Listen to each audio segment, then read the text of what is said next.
V tomto videonávode chcem ukázať, ako pomocou Mozilla Live vyexportovať údaje z počítača do Garmin zariadenia vo formáte GGZ. Dajme tomu, chcem vyslať údaje z oblasti Nitrianskeho kraja, tak si navolím Slovensko, Nitriansky kraj, kešky, iba s kompletným listingom.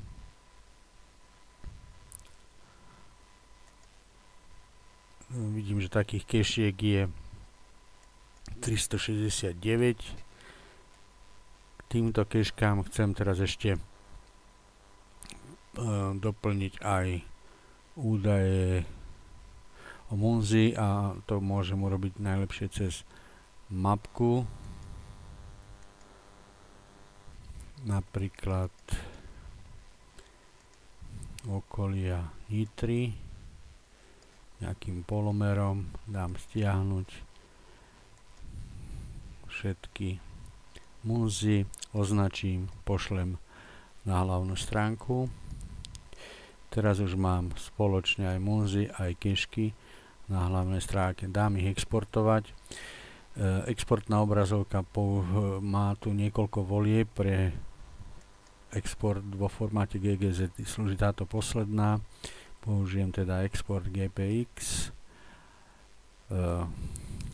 Teraz prebieha export súborov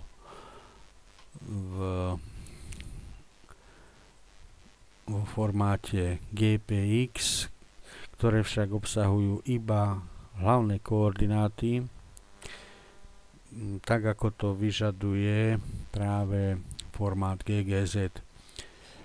Formát GGZ má tú výhodu, že dokáže obslúžiť veľké množstvo waypointov a už žiadne limity 5000, 2000 by nemali existovať.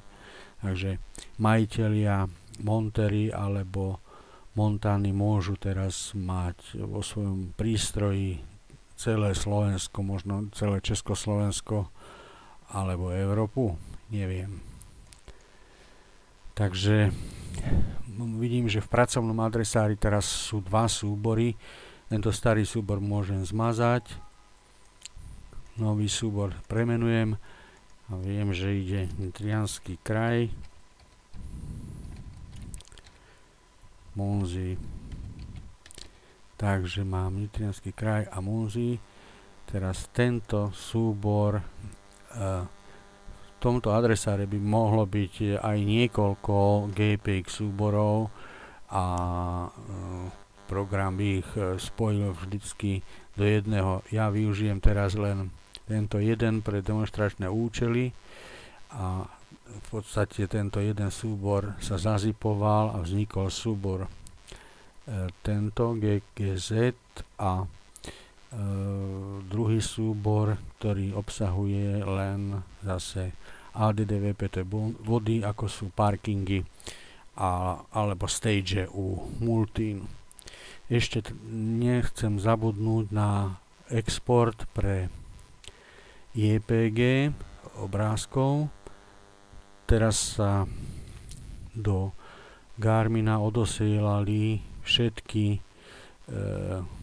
spoilery obrázkové, ktoré sú ku keškám.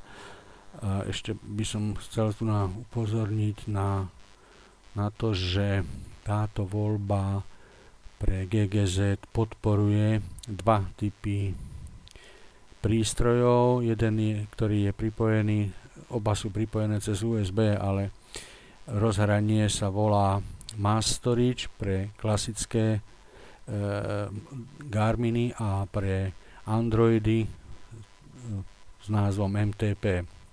Takže ja som teraz exportoval údaje vo formáte MTP.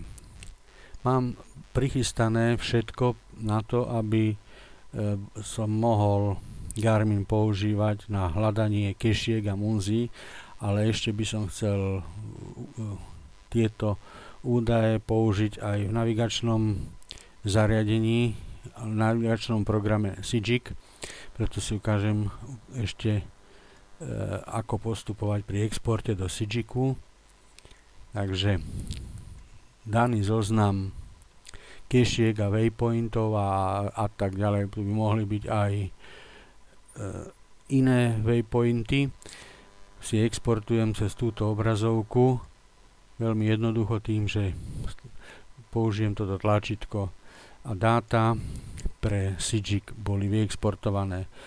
Tieto údaje pre Sygic obsahujú vlastne 4 súbory. 2 sú ako bitové mapky, ako ikonky a 2 sú pre waypointy. Jeden je pre waypointy typu parking a ten ďalší potom pre hlavné body geocachingu.